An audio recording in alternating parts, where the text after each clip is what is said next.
Last Monday, a small wooden boat washed up on a beach in northwest Japan. The Coast Guard found 8 bodies on it. There were clues that it came from North Korea, including life jackets with Korean lettering and North Korean cigarettes on board. This wasn't the first incident. In fact, North Korean boats have been washing up on Japan's coast since 2013, and the number of ships has risen since then. At least 4 of these so-called ghost ships washed up on Japanese beaches just last month.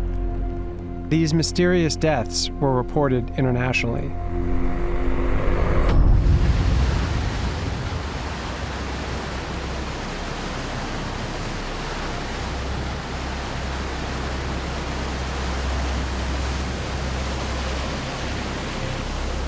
Japan suspected these grim cargoes had once been spies or defectors, lost and starved to death in stormy seas.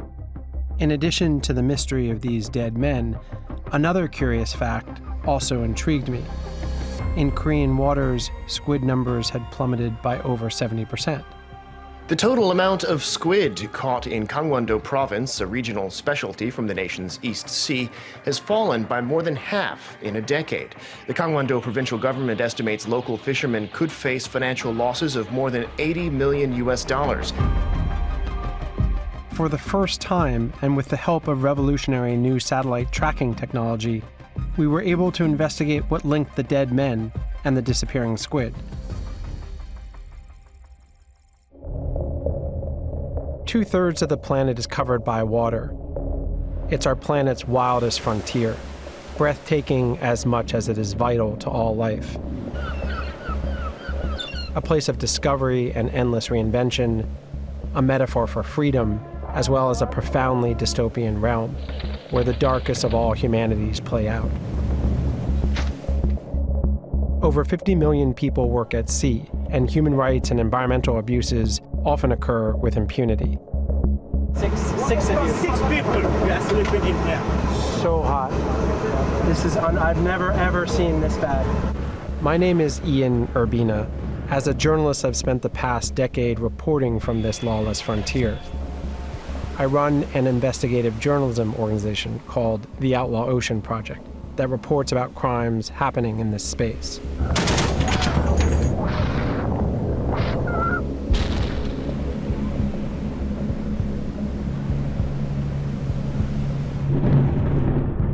This is the Outlaw Ocean.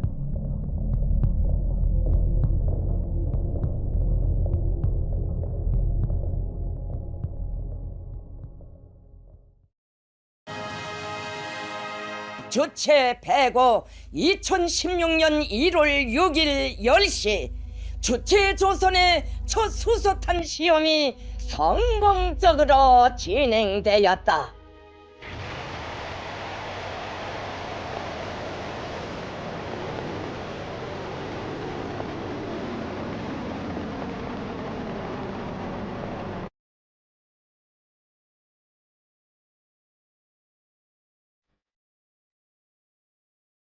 After sanctions, the North Korean currency collapsed, and the North Korean leader turned to fishing to generate export revenue and stave off famine.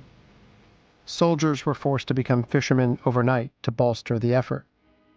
Many thought that the dead who washed ashore in Japan weren't defectors at all, but seafarers desperate to catch food, poorly trained, navigating ill-equipped boats, straying too far in the high seas.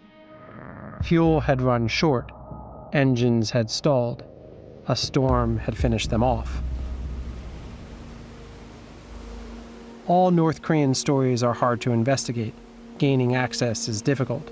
It's harder still if it involves its unclaimed corpses washed up on foreign shores. As recently as about 5 years ago, we really had essentially no idea who was fishing where in the world's oceans. I partnered with Global Fishing Watch, a new NGO that's become a game changer. We'd like to identify where vessels are turning off their transponders, or it's called going dark. For us, when a vessel goes dark, it raises suspicion. It's a clue that something might be up on the water. But we don't know because we can't see it. That is all changing now with this new satellite technology. What you can do is you can combine the GPS positions with the images to see how many vessels out there are not broadcasting their locations.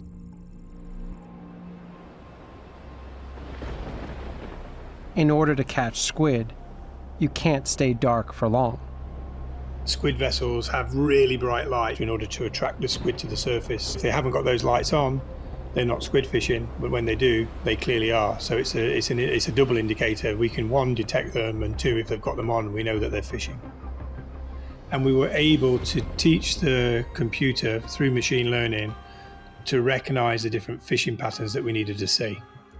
And what we discovered after looking over a year's worth of data is there was probably 1,000 vessels fishing illegally in North Korean waters in contravention to UN sanctions.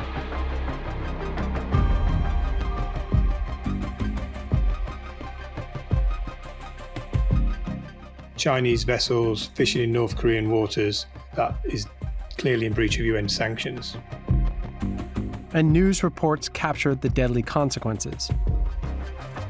North Korean boats, which are not as strong and well built as the Chinese boats, were displaced.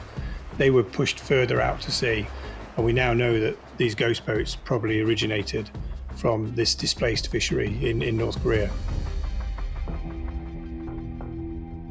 When Global Fishing Watch did this incredible data mining that largely proved China's role in the ghost ships, they contacted my team and asked us to investigate further, to get on the water and to lay eyes on the ships directly. I went to South Korea with my videographer, Fabio Nascimento, and we also brought one of their data scientists, Jae-yoon Park.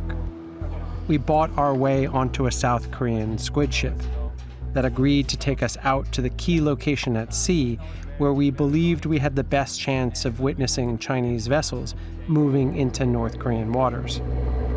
We'll be there for 36 hours, probably not sleeping, probably a little bit miserable, depending on the sea conditions.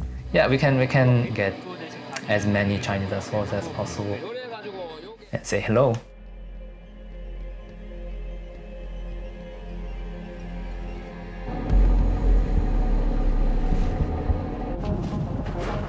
Satellite coordinates guided us to a specific location. We now waited, and as it turns out, not for very long. The first line of vessels appeared, all Chinese, all squid vessels, in a single file. Come on, come on. There they are. Let me get my binoculars. I don't know what type of boat it is yet. All these vessels were dark. Their transponders were off. As they passed in front of us, we tucked in behind and began to follow them. Given the shape of the boat, I think it's a trawler. Look through.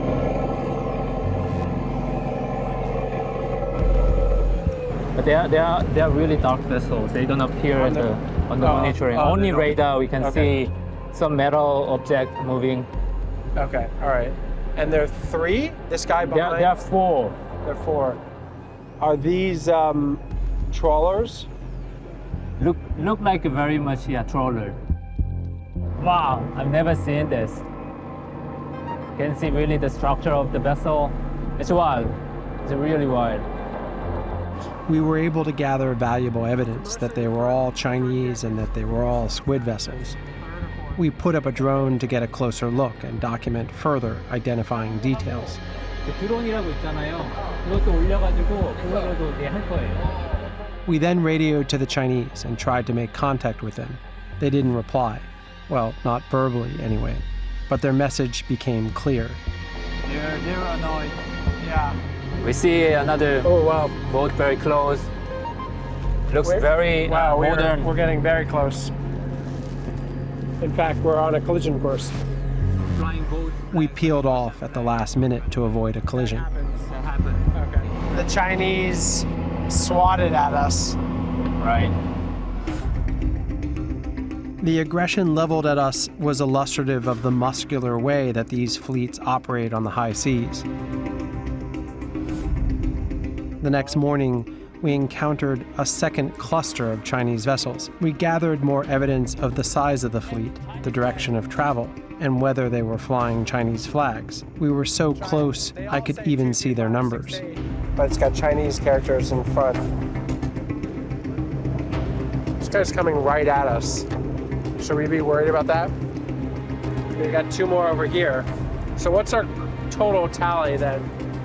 1, 2, 3, 4, 5, 6, 7, 8, 9. Wow, this is like unbelievable. Look at it, like, They're all coming well, it's also just, like zombies. there's so many of them. We returned to the United States with an enormous amount of evidence. Human intelligence gathered on the seas, corroborated by artificial intelligence in the skies, proving that, beyond a doubt, giant squid fleets were illegally raking clean North Korea's waters.